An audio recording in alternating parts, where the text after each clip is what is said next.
Bacaan dari Injil Matius. Pada waktu itu berkatalah Yesus, "Aku bersyukur kepadamu, Bapa, Tuhan langit dan bumi, karena semuanya itu Engkau sembunyikan bagi orang bijak dan orang pandai, tetapi Engkau nyatakan kepada orang kecil. Ya Bapa, itulah yang berkenan kepadamu. Semua telah diserahkan kepadaku oleh Bapakku, dan tidak seorang pun mengenal anak selain Bapa, dan tidak seorang pun mengenal Bapa selain anak dan orang yang kepadanya anak itu berkenan menyatakannya. Marilah kepadaku semua yang letih lesu dan berbeban berat.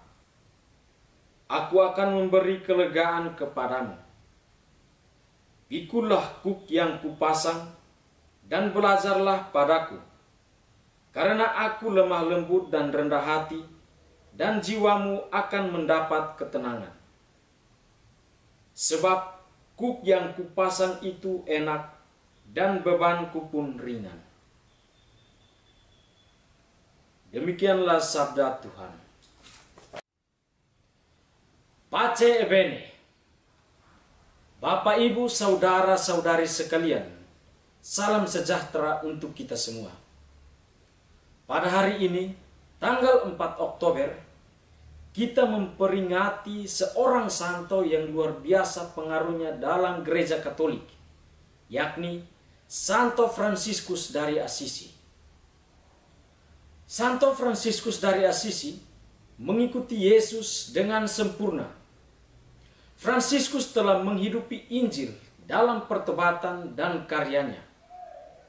Kita bisa banyak belajar dari keteladanan Santo Fransiskus dari Assisi. Permenungan kita kali ini diambil dari Injil Matius bab 11 ayat 25 sampai dengan 30. Bapak, Ibu, saudara-saudari yang terkasih, Yesus bergembira dan bersyukur kepada Allah Bapa karena menyatakan rahasia kerajaan Allah kepada orang-orang kecil, para muridnya, dan menyembunyikannya terhadap orang-orang bijak dan pandai. Siapakah orang-orang yang bijak dan pandai itu? Lalu, siapakah orang-orang kecil itu? Dalam Injil hari ini, orang-orang bijak dan orang-orang yang pandai yang dimaksudkan Yesus adalah ahli-ahli Taurat dan orang-orang yang berusaha mempelajari ajaran-ajaran ahli Taurat dengan menggunakan akal budinya sendiri. Yesus telah melihat bahwa ahli-ahli Taurat itu sangat bangga atas ajaran-ajaran kesenangan mereka, sehingga mereka tidak terbuka terhadap ajaran Yesus. Sedangkan orang-orang kecil yang dimaksudkan Yesus adalah orang-orang yang tidak terpelajar, terbuang, mereka yang rapuh. Orang bijak dan orang pandai memakai kebolehan akal budinya, mengandalkan ilmu pengetahuan yang mereka miliki untuk mencoba menguraikan hal-hal yang ilahi. Orang-orang yang cerdik dan pandai mau memecahkan misteri ilahi dengan penalaran, mau tahu segalanya tentang Tuhan dengan memakai metode ilmu pengetahuan.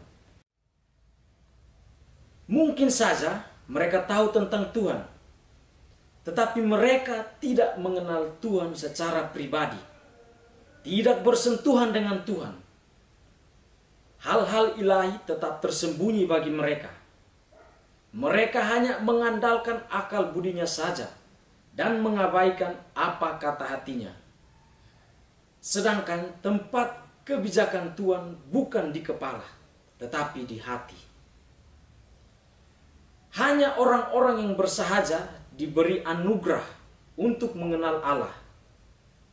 Para murid adalah orang-orang yang sederhana, petani, nelayan, anak muda yang terbuka pada hal-hal yang baru. Orang-orang sederhana melihat dan menanggapi dengan hatinya. Orang yang rendah hati cepat melihat yang benar, baik, dan indah, serta langsung menerima dan menikmatinya.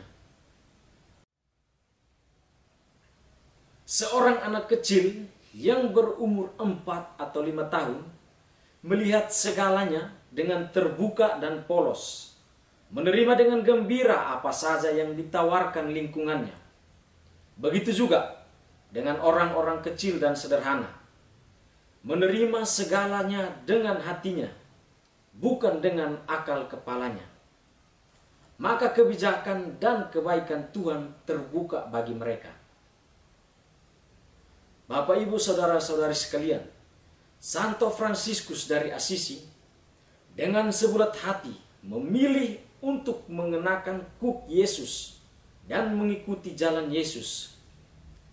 Setelah mengikuti jalan Yesus Kristus yang tersalib, ia menerima perlakuan yang sama seperti yang dialami oleh Yesus dahulu. Ia mulai dicemooh, dihina, dan dianggap tidak waras.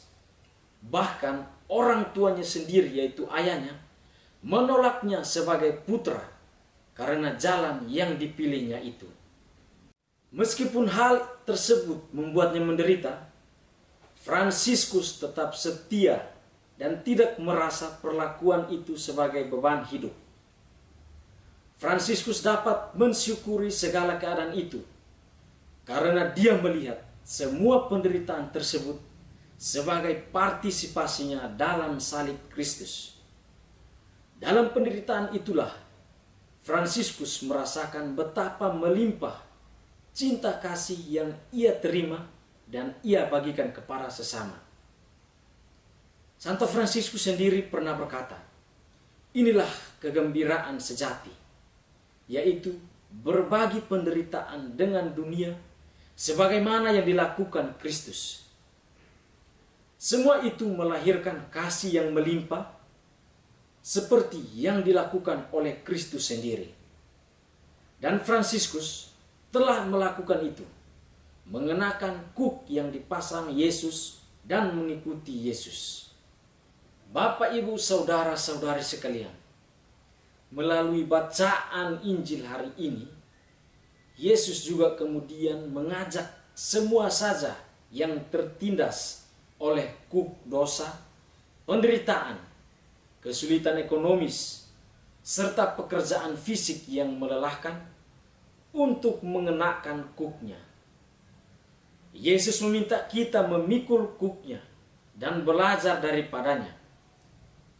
Kuk secara metaforis menggambarkan takluknya seseorang kepada satu pribadi. Seekor banteng pun jika sudah dikenakan kuk pada lehernya, akan patuh pada kendali tuannya. Mengenakan kuk Kristus berarti menempatkan diri di bawah kendali Tuhan dan melakukan apa yang berkenan baginya. Kuk yang dipasang Kristus bagi kita enak dan ringan karena dipasang dengan kasih dan penuh dengan anugerah. Bapak, Ibu, saudara-saudari sekalian, di dalam Yesus beban menjadi ringan. Sekalipun kita harus mengalami penderitaan sama seperti Kristus Yesus dalam ketaatan akan Allah Bapa, tetapi kita akan merasakan kelegaan melalui kasih anugerah dan penghiburannya. Amin. Selamat pesta Santo Fransiskus dari Assisi. Pace e bene.